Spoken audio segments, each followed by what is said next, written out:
Welcome to the Sold Too Early Sports Car Podcast. Win or lose on Sunday night, Philadelphia was going to burn. And it sure did. That's Kai. I'm unhappily looting. I fucking hate the Eagles. Kai, how the hell are you doing? I'm doing good. It's kind of crazy. I mean, everyone knew they would be insane if they won or lost, but they're literally like lighting stuff on fire. It's crazy. The mayor of Philly had to come out and say, hey, do not climb the light poles. Someone died 2 weeks ago when they made it to the Super Bowl. So I saw videos of them stealing light posts instead, which I appreciate the innovation, but my God, I would not want to own a business in Philly for any reason. And knowing that you're going to get some looting going on, happily looting, and just a little bit of, property damage, not the best thing in the world. Not my cup of tea. No, it's so funny that you can win the Super Bowl, and then as a fan, the next thing you do is just start destroying the city that won the Super Bowl. Well, that's why, dude, no one does it better destroying their own stuff. I remember when Philly won against Brady, there was a fan at the parade who literally ate horse shit. I don't know why or how, but that is one thing I remember seeing, which just goes to show you how depraved these people are. And I hate the Eagles, and I'm not happy they won.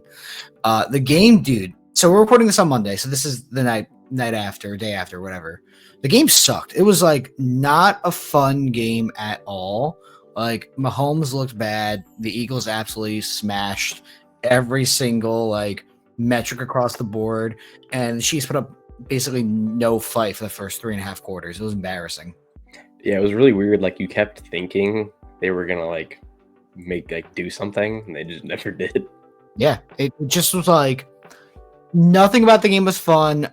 Even the Super Bowl commercials, even a day later now, not even a full day later, I remember the Doritos commercial with the guy and the alien. I think the funniest one, I don't know if it broadcasted for you, but the funniest one for me was the Reese's one where they were pushing the grandma into the lava or whatever. Do you remember that one? I don't. It was a new Reese's cup with fudge under it, and they were all trying to get in the lava. I don't really know. I thought it was funny, but there was one with old grandmas in a car. They were doing a crime. Oh yeah, stuff. yeah. Do not remember what they were advertising. No. So good job. What was it? Of course, we had all the feminism commercials as well. Those always hit really well.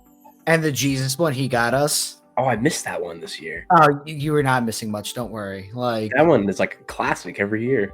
I hate it. It's the worst. With that little edit that's black and white, and it has yes. This one might have been in color. I really don't remember. The best commercials are the ones that don't take themselves too seriously, but there's some weird there was a Zoomer commercial yeah, the social media team's here, the Zoomers are here, the Zoomers did your ad for the Super Bowl, and it looked like shit. And it's you just wasted $8 to $10 million because that's what a 30-second ad spot costs. Now it could have gone up since BMW did theirs a couple of years ago, which I helped with, but it would not shock me now if we're approaching 10 million for 30 seconds on top of producing the commercial. So, yeah, honestly, I thought the bathroom break one was really creative. Oh yeah, that was Huggies or some shit. I think it was a toilet paper brand, right? That would make sense too, but that's a good commercial. The Doritos one was good. That's about it. I'm not even kidding when I say this. It's not even a full day later. I really do not remember the commercials, which is embarrassing. I think the weirdest one was that one dude who they turned into a seal or something. His face. Oh, that was Seal being a seal. Because the joke is Kai. I don't even know his name. So whatever song that was, I don't remember. He's Kissed by a Rose, I think. Hang on, I'm Googling it. Yeah, it's the song is "Kissed by a Rose" by Seal. So Kai, the joke is I get the Seal. joke now.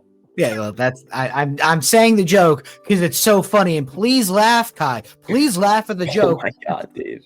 that the singer named Seal, who wrote a song called "Kissed by a Rose," is a seal, and this somehow got approved for a multi-million-dollar commercial. That's What the ridiculous. fuck? It's really bad. What'd you think of the halftime show? I don't even want to say because I'm gonna get called things, but I honestly didn't like it very much, and I love Kendrick Lamar. I wonder why Kai doesn't like it. No, I actually really like Kendrick Lamar. I just thought the songs they chose and stuff were like not great. The audio mix was terrible. I think that's a consensus. The only thing I really enjoyed was obviously Kendrick Lamar just calling out Drake as a pedophile. Like it's so funny. Like I've not liked Drake for years anyway. I've always like gone out of my way to make jokes at him. And it's super funny. You remember like the 30 seconds Drake was in sports cards and everyone was on his nuts? I do. So like I guess most of the sports car world's like most of the sports car world's like a 16-year-old girl then. So, you know. Just saying. Listen, I don't care. Like it's just so funny to me. I think right now Drake's touring in like Australia or something, so he's just getting body bagged across. He's getting across the literal globe. Everyone. Did you see the set was like the 4 things were like the PlayStation buttons? Yes. So I think I shared that actually with I don't know what chat I shared it in, but it was like the joke was like GTA, like the full health thing, like health, like So the joke there was the theme was video game and like yeah, it was video game themed actually. And it was like, yeah, I'm powering up. And then obviously when the set ended, it was like game over on like in the crowd, which is funny because Drake obviously got absolutely killed. Yeah. I mean the sports card podcast also, by the way, guys. Hello. Yeah, right. Yeah. We're actually influencers now. What am I influencing? Just bad decisions? Oh, wait, this is random, but did you ever get a copy of that list? Oh, I forgot about this. So last week we were doing the top 100 influencers on Instagram, which was a list that we got sent. No, I never got it. They wanted money for it. And I'm like, I'm not paying you for this joke. It's hilarious. I did not want to get involved in that. They're gatekeeping the top 500. They really are gatekeeping the top 500. You're right. So the main thing that we're going to talk about today, actually Sports Car Radio came up with a very funny and interesting idea. And I want to take it to the 10th degree. So what they were talking about on Instagram earlier today at time of recording was the idea of tops. And I guess, well, basically just tops really at this point in time, because Panini will never do this, nor have the ability to at this price point. Tops should create product that is truly ultra high end. And I'm not saying ultra high end is like $5,000 a box, $10,000 a box, not even $50,000. They have the idea that Top should create a $100,000 minimum per box product. Now, that's a very interesting idea. The most expensive product that, at least from the conversations I was having before this podcast, were about $40,000 for Topps Transcendent. Now, we started spitballing ideas here earlier today before the podcast about how you could theoretically create this.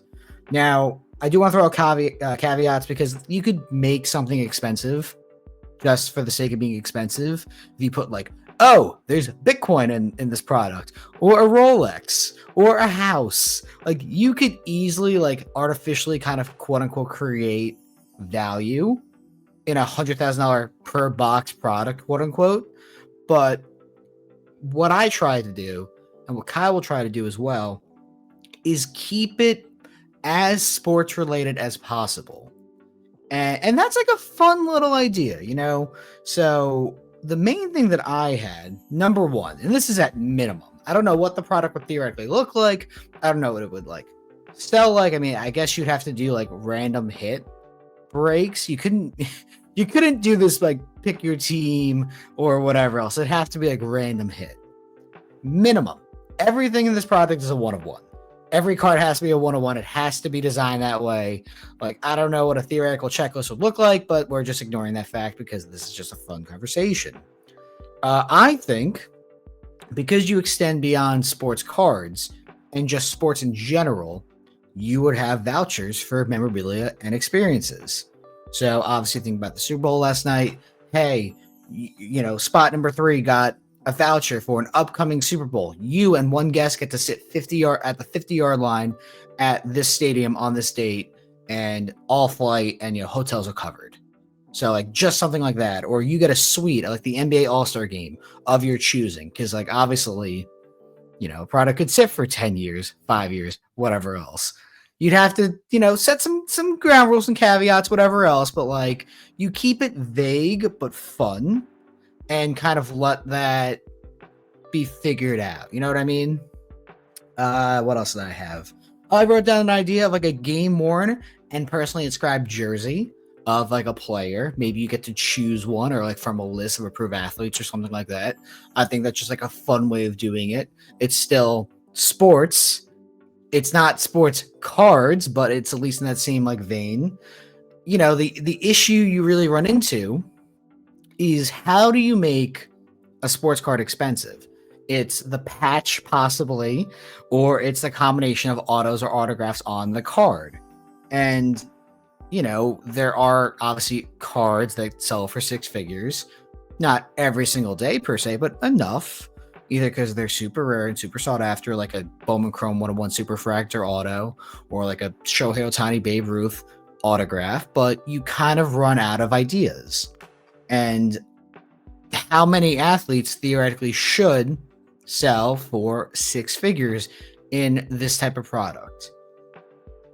There's a couple I could think of, hypothetically, be like Michael Jordan, possibly LeBron, maybe Shohei, maybe Messi, and like maybe Ronaldo, like maybe those five. There could be a couple more exceptions. Tom Brady? But what? Tom Brady? Tom Brady, okay, Tom Brady. You know what I mean? Like there's like a very, very, very, there's like a super duper incredibly small list of athletes that should or could. Now, there are ways, obviously, of increasing value. Like a Bowman Chrome 101 could sell for $100,000, like Jason Dominguez did once upon a time, or like or Juan Soto, or some. You could create that thing, but it's like one card, and that's not the point of this conversation. Sure, you can create logo man autos or full team logos of the player, and like, you can get like other tiers of athletes in there, but those are the goats of their sports respectively. It's a very interesting, fun idea, and obviously this is just a fun conversation to have, but I'm willing to let that conversation kind of be heard, because I can't think of many other ways to make a sports card product of $100,000 per box. You kind of get away with it a little bit, but if you just say, oh, every box has a Bitcoin with it or a car, like, okay, sure, that works, but I'm kind of thinking about it as like flawless or eminence to the 10th degree, like way beyond any scope we've ever seen, where when this product gets opened or when this product releases, it's like an event at the National. Hey, it's Friday night at the National. Whatever this Topps product is called, super deluxe, premier, exquisite, whatever you call this shit, it releases that night, and there's an event behind it as well. You have like a full party about it, and you open 5 boxes of it at this premiere event. I think you're imagining yourself there right now. Oh, I would be not there. I'd be probably sleeping. But like you make it cool. Like there's just something to that where you're not like, when the average person thinks of sports cards, I think of a fat loser like opening like dollar cards and going after baseball. And you think I'm wrong, Kai, but I've had this conversation with a bunch of people. That's what they think. Yeah, no, I mean, I went totally away from the whole card thing of my idea, but sure.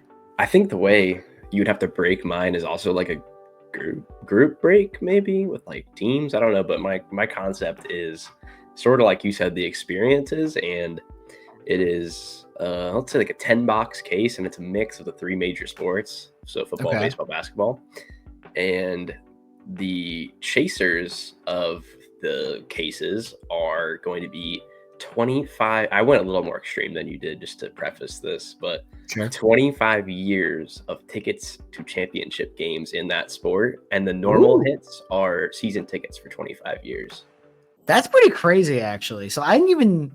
So I kind of went to that degree, but you took it way farther because I I said took like a note out of the Pirates playbook a little bit.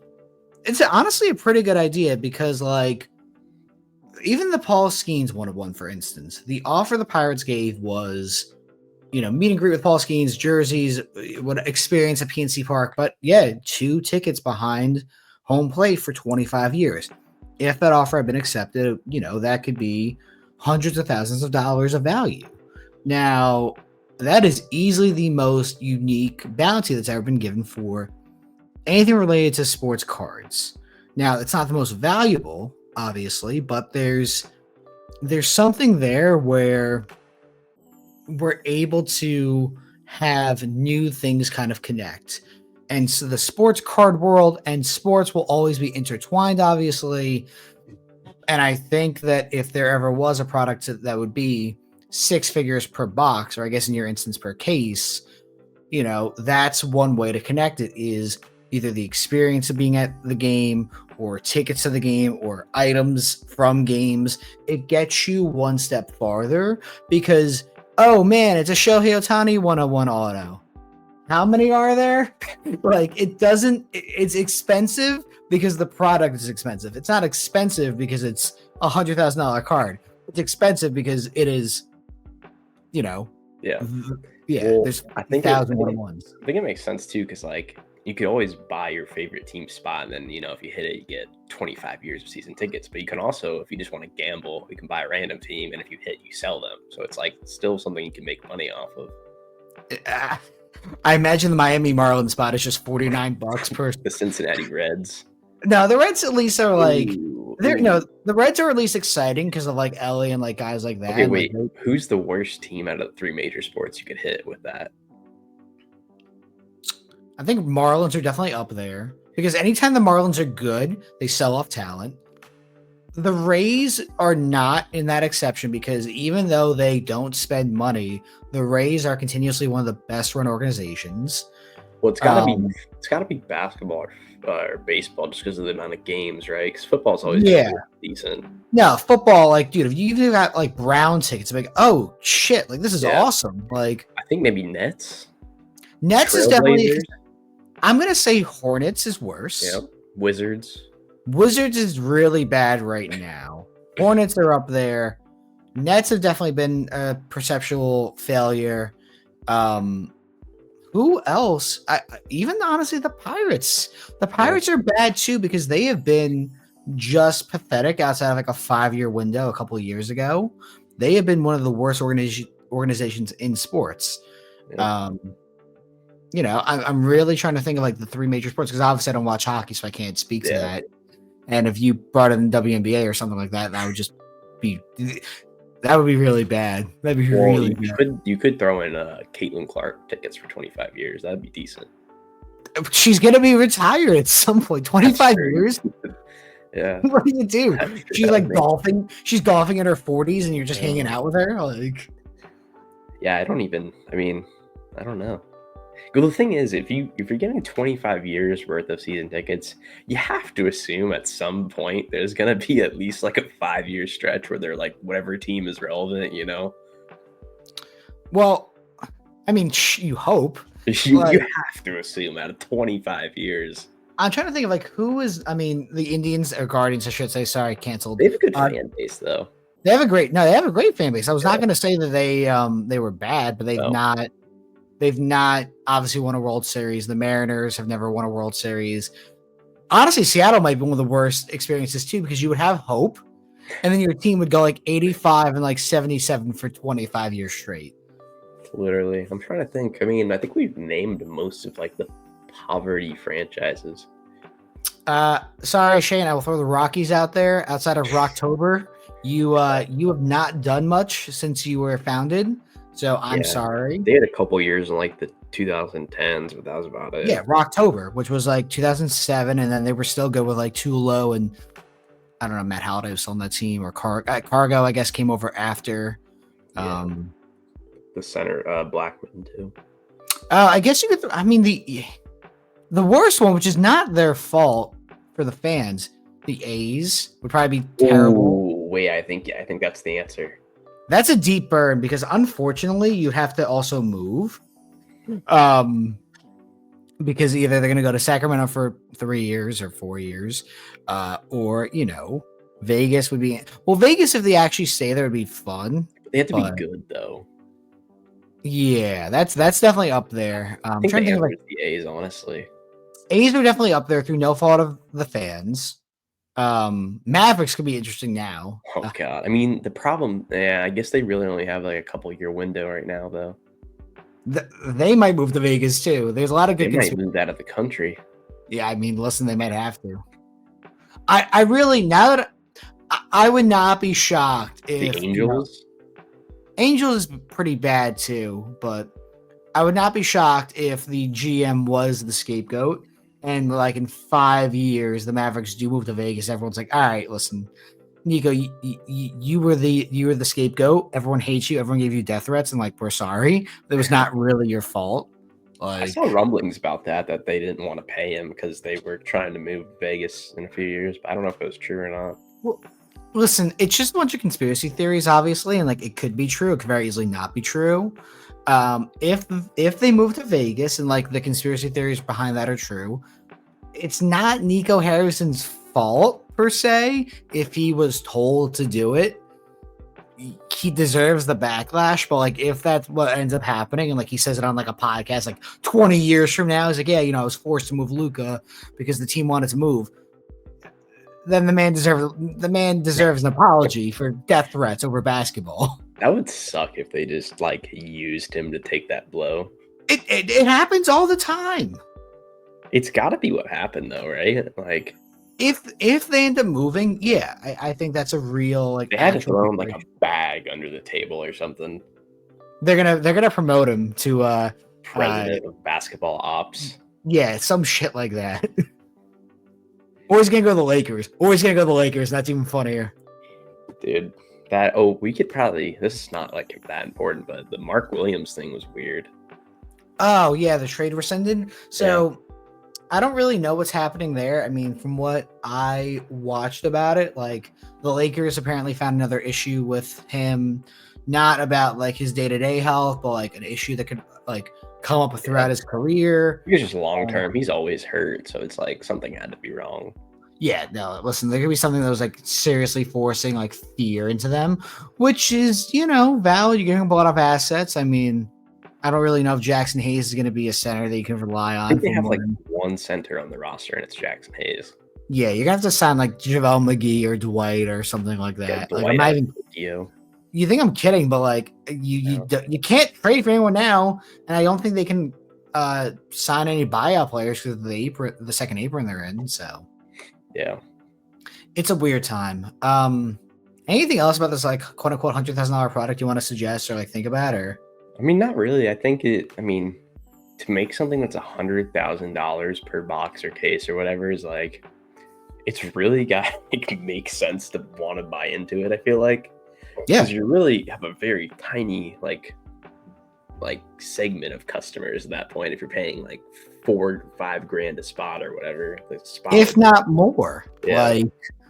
Like that's why when I think about it, like it's a random hit, like 10 items per box. Maybe 20 at the most, but like even then, that floor still has to be an item that's like $2 grand. Yeah, like what is a $2,000 floor item in this $100,000 quote unquote product? It probably is like it's obviously an on-card one of one like logo man auto of like I don't know Albert Pujols, like one of one like NBA logo man of Carmelo Anthony. Like what is like a floor of this thing? Is it a rookie auto, like a rookie I guess rookie championship tag auto of like someone like a Man Thompson because that's trendy at the moment, like or like Porzingis.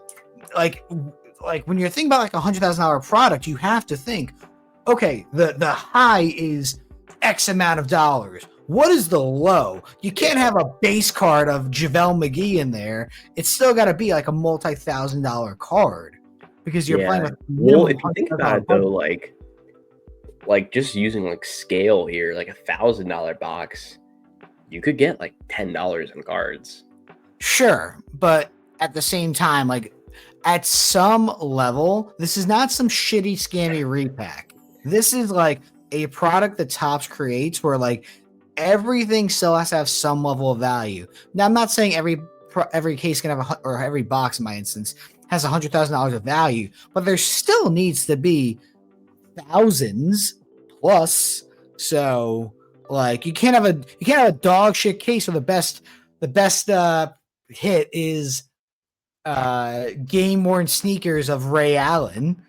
Like you'd have people jumping off bridges then. You need something where it's like consistently like good value for everyone involved. It's got to be something you can like that's like tangible that you can like sell to. Like I feel like experiences like wouldn't cut it. It depends on what it is. I mean, well, it has to be like a ticket. It couldn't be like a meet and greet with, LeBron James. Like, I mean, it could be, but like once again, like even Topps when they did Transcendent and they had like the VIP parties, those tickets sold for like $4,000 or $5,000 per. So yeah, like I agree. I'm just saying like you'd have to have some sort of like tangible thing related to that experience that you could sell. A lot of people just gamble, so it's like if you're getting to meet some random person and you can't sell it, like no one's gonna want that. Well, you have to have the right to sell it. Yeah. It has to be like a ticket. Like, hey, here's a voucher for NBA Finals Game 2 courtside tickets. You can sell that before this date. Yeah. But like, you'd also have to leave it open ended where like, hey, it's 2026. This product came out last year. We're not going to say you only get tickets for 2026 NBA Finals. It's like, oh, you have 5 years to redeem this. Like if you can't open a product in 5 years, I can't help you. But like, hey, if you want to wait for 2030 NBA Finals Game 2 tickets, we'll pay for the tickets. You have to get there, but like you can have courtside tickets all you want. Yeah. So, random, but this is officially the last time with your background, right? I know. Yeah, I'm in the process of finalizing my move. It's a little sad to be moving, but like it's nice to have a house. My background has changed from nice to have a house. It's nice to have a house. Yeah, my the sweatshirts behind me is the Pokemon Lakers one, which is disgusting. And then a shirt I bought for one of my friends, which I should have gave him yesterday. It says, "I'm very vulnerable right now. Very bad bitches want to take advantage of me." And I have 2 friends with the same shirt that I bought both of them. So I need to hand him his shirt. Get Lane one of those. It's a funny idea. Should I buy Lane one of these with no context? Shows up at his door. It would be really fun. I do have his address. I have to ship him a couple cards. Maybe I throw one in there. Oh man, I'm thinking about it. It's not the worst idea I've had. But yeah, no, dude, moving is miserable. Yeah, I'm gonna be moving in like 6 or 7 months, so I'm not looking forward to it. Where are you moving to? Don't know yet. Just move. I have to move because my lease ends. Oh shit! There you go. Yeah. It's a fun time. Listen, all I will say is, football season is now wrapped up. We have our $100,000 product created. Can't wait to bring it to the Shark. The powers that be. Laughed at. What? We would get laughed at. We would get laughed at. Mark Cuban would be like, "Hang on a second here." Not for nothing. About us. Mark Cuban would be the only one to be like, you know what? I see the vision. It's not for me, but I see the vision here. I feel like if I was Mark Cuban, I'd be so checked out of sports after the Luka trade. He was checked out. They said what was it? I saw the last ditch effort thing. Is that what you're talking about? No, he was like blindsided by it. Like he was texting like Chandler Parsons or someone random like, "Hey, what do you think of the trade?" Like, "Yeah, I was surprised too." Yeah. It's a crazy world out there. And now with football wrapping up, we're in baseball season officially because the NBA is kind of boring. Like I'm gonna watch Luka's debut with the Lakers, and that's the first. I think it is tonight. I think he's expected to play tonight. I was gonna say with baseball, I mean, I've been doing this card thing a long time. The baseball market right now is insane. I've never seen it this crazy. I don't think it's really actually getting kind of hot. And Luka is probable for tonight's game against the Jazz. I will tune in for that game because I'm curious. That is the first basketball game I'm watching this year. Really? I don't really care for the NBA. I mean, I'm also a Nets fan, so like they've just been ass. Or they've actually, my bad. They've been so average that it makes me upset because I want them to be ass. Let me fix The that. funniest part is Luka's probably going to play like 15 minutes. I mean, maybe 20, maybe He hasn't 25. played We're not. in like a month, I don't think. Yeah, it would not shock me if they kind of eased him, and there's no reason to rush him back. I mean, you saw what happened to Anthony Davis, so Yeah, that is unfortunate. That is tough. that is where the death threats came in. Yeah, Like that, they're going to is, need a lot more than whatever security they had before he got hurt. I know that's especially if Luka's healthy. If Luka brings out like an insane dunk tonight, which is not going to happen, but like Or if he does like or something. a triple double or like a windmill dunk or something stupid, I don't which think is I've ever not. seen Luka dunk. Does he dunk? Well, that's what I'm saying. That's what I'm saying. If like something stupid happens, he does like a 360 dunk, or he goes for like a triple double. Yeah, next Mavericks game is not going to be a safe If spot. Luka's doing a 360 dunk, I might be dead. I don't think that's possible. It's not possible at all, but it's still funny to just throw out there because it's American Airlines Arena would not be safe for anyone in an ownership spot or the GM. So you were saying baseball is crazy. I know we're just kind of jumping back and forth. This is a less structured podcast than usual. Who's the Tigers shortstop prospect? Bryce Rayner? Yeah, I bought a true orange. Him. You like him? I bought a true orange from this weekend. Nice. I think I have one or two cards of him. I like him though. He's good. Yeah, I was able to get it for $16.50, and I sent it off to grading at the show. Yeah, actually, Tyler has a gold. I kind of wanted. I don't know if he sold it or not, but he sold it. I texted him. I said I got the true orange, and then it looks like it immediately sold.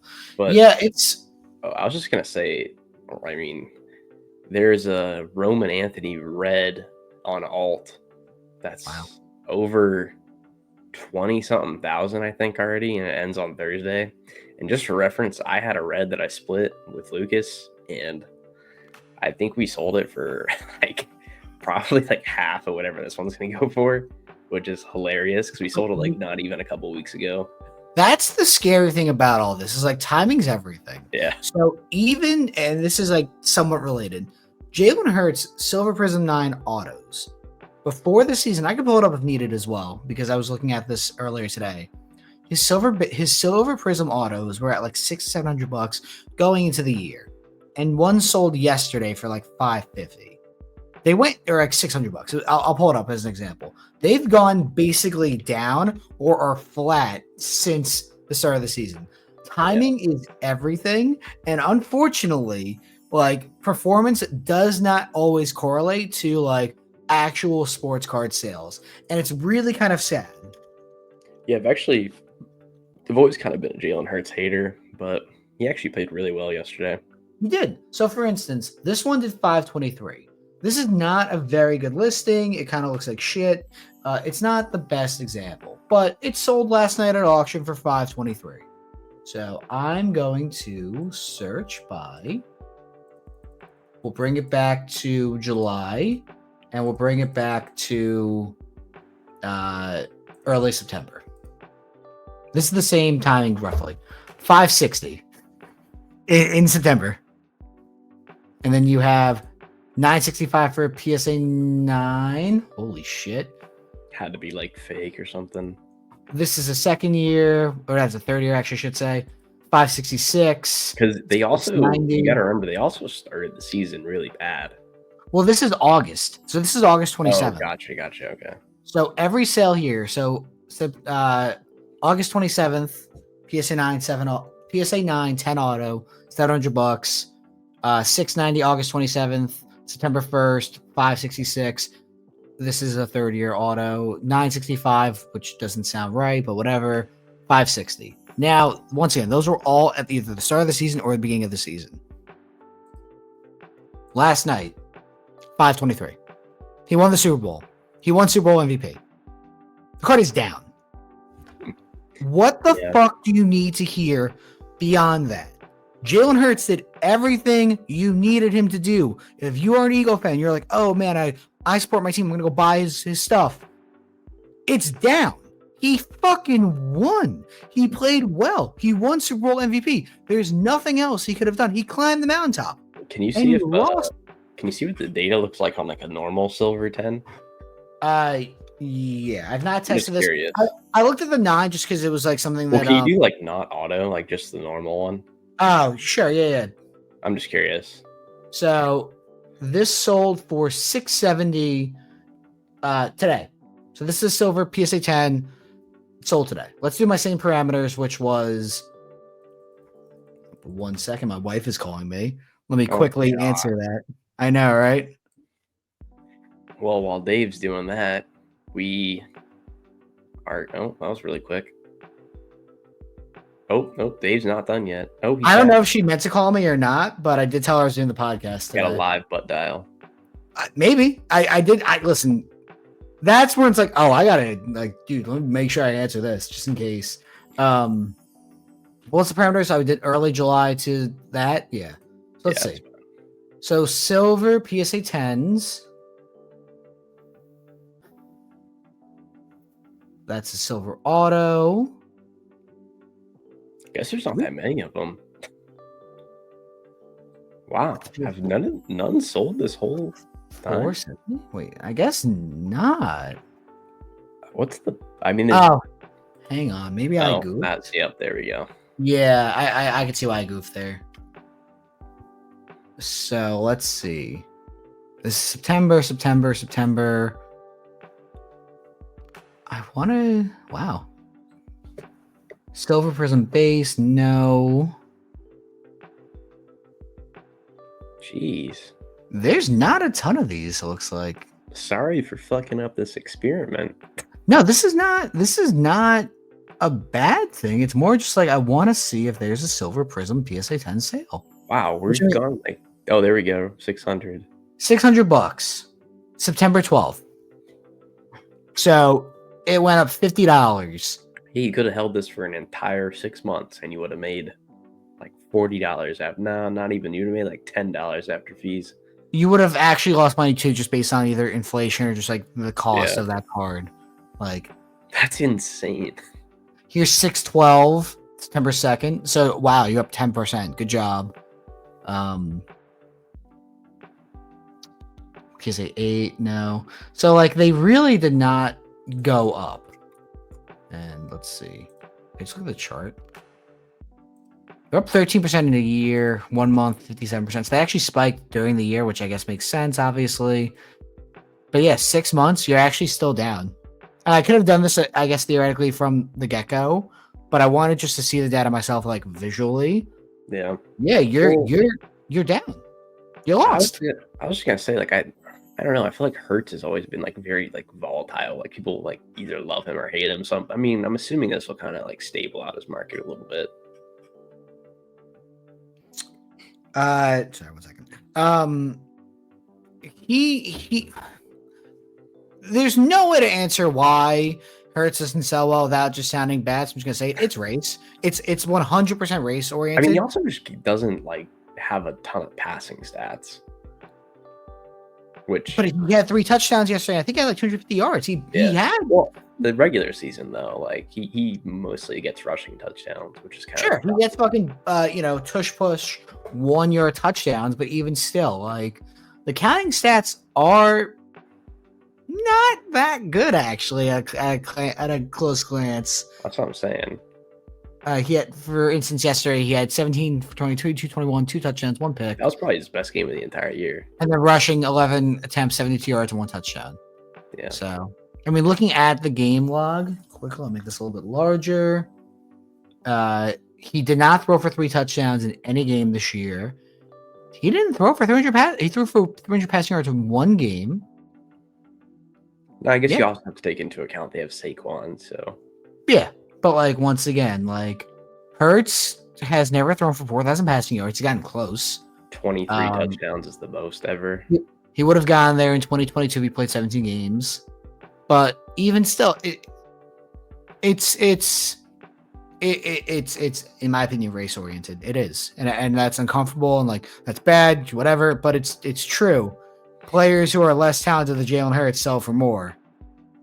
Jalen Hurts climbed the mountaintop. He won a Super Bowl. He won Super Bowl MVP, and his cards are theoretically down or neutral, which means they're still down when you count for the time you held it, the asset, what you could have done with the money.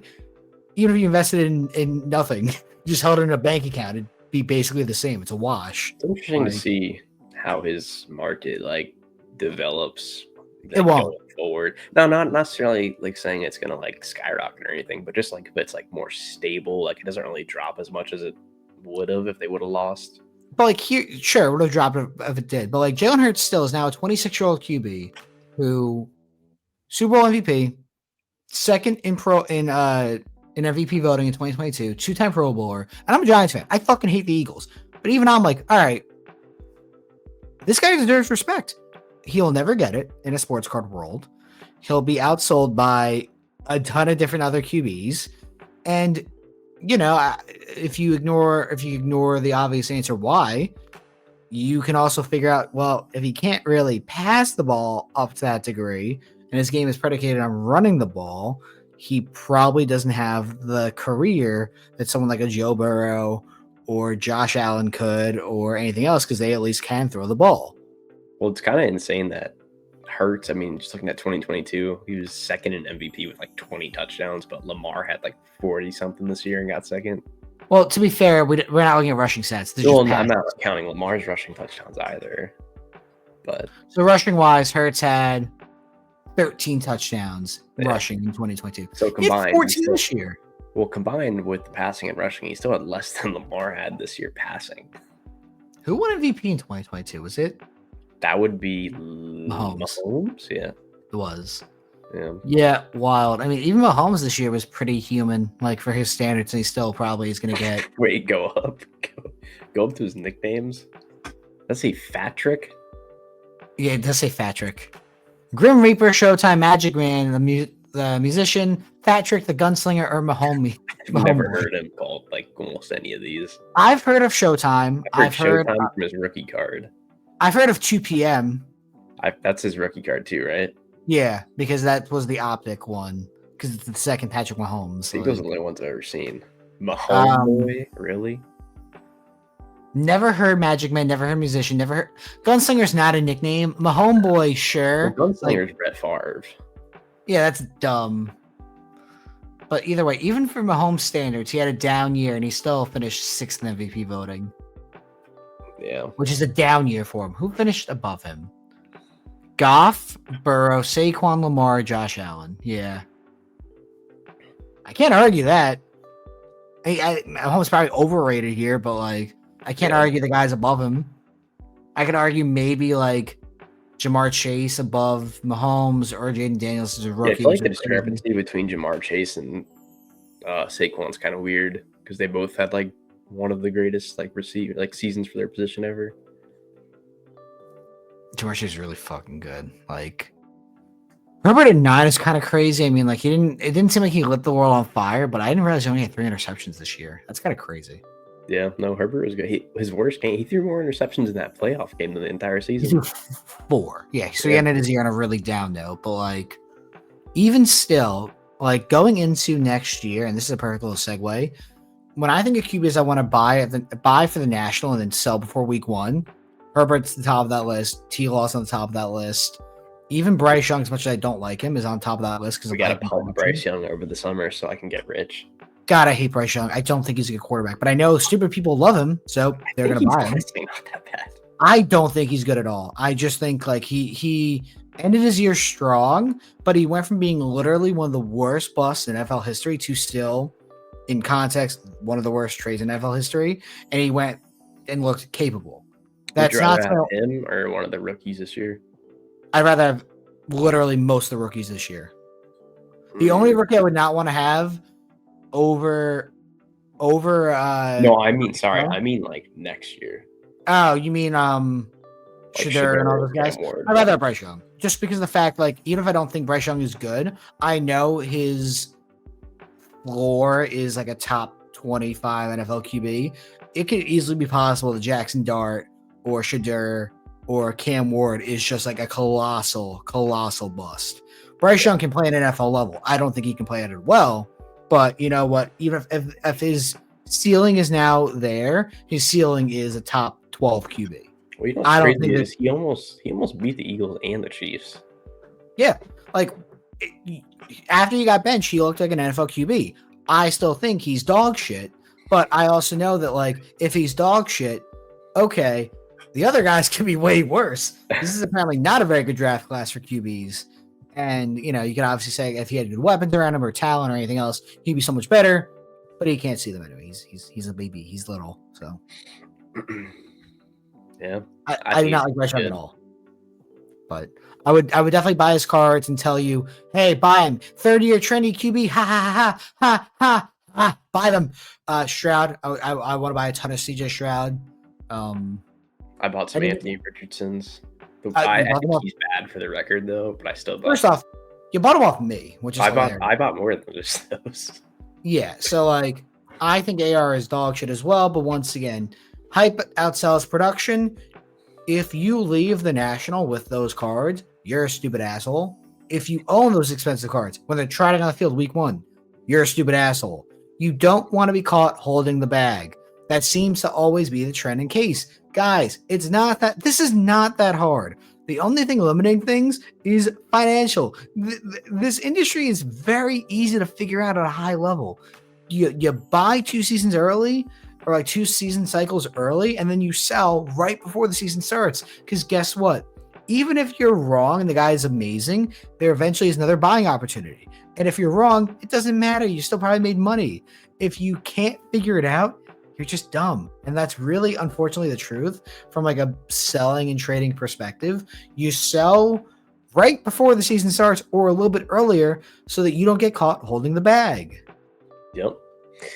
I mean, I hope I don't leave the National with any AR cards. I'll be a little upset. Yeah, I mean, like shout out to those of you that are going to be buying them from me. Yeah, for 250% what they're worth right now. They're going to spike because it always happens. There's going to be like, you know what's going to happen, and this is the great way to post it because you can clip this for the future. What happens is always, pro athlete comes out and is like in the best shape of his life. You get those reports going. Then you get the people who are really caught holding the bag, who either didn't sell at the right time or bought a lot. # investing in them. Start posting practice throws. One of those practice throws. They start posting every single one. And then they post like the amazing practice throw. That's like a gold vinyl Anthony Richardson. Like, hey, it's available. Get before the hype cycle begins. It's every single fucking time. It's every single schmuck. It's so repetitive. You are not bringing anything to the table that's new. You're just the asshole who got caught holding the bag or bought it from the asshole who was holding the bag. And then you hope you can find another idiot to take off your hands. It's every single time. It is not hard. It is very easy to do. Just don't get caught holding that bag because it's going to fall 80% if you're lucky. Yeah. Yeah. All right. You got anything else you want to talk about? No. I mean, I want to give a shout out to a new podcast that has been formed. Do you know Matt Ham and Kern's Cards and Baseball Card Prospect or something? They made a podcast. That is Kai. Those are just names. Like, don't take that the wrong way. That's not the point. If it was like someone like that I knew, like as a I'll look up their actual names, but like, they made a baseball, like a Bowman Chrome podcast, and I'm friends with some of them, so I wanted to kind of give them a little, I don't know what it's called, that's why I want to look it up. But. It's called Sports Card 101 Podcast by Card Collector 121. It's called the Sports Card CEO Podcast. What is it called? The Sports Card CEO Podcast. Okay, I like that name actually. So we'll tag their latest episode, or I guess their first episode, in the description. Go watch and listen to it. You know, anyone who's friends with Kai, impressive, good start. A friend of ours, obviously. So we'll obviously want to help out anyone and everyone we can. And don't be like me. I'm the worst. So don't act like me. Shout out Bryce Young. All right. Well, thank you guys for watching, listening. Next week, new setup, same stupid asshole. Bye.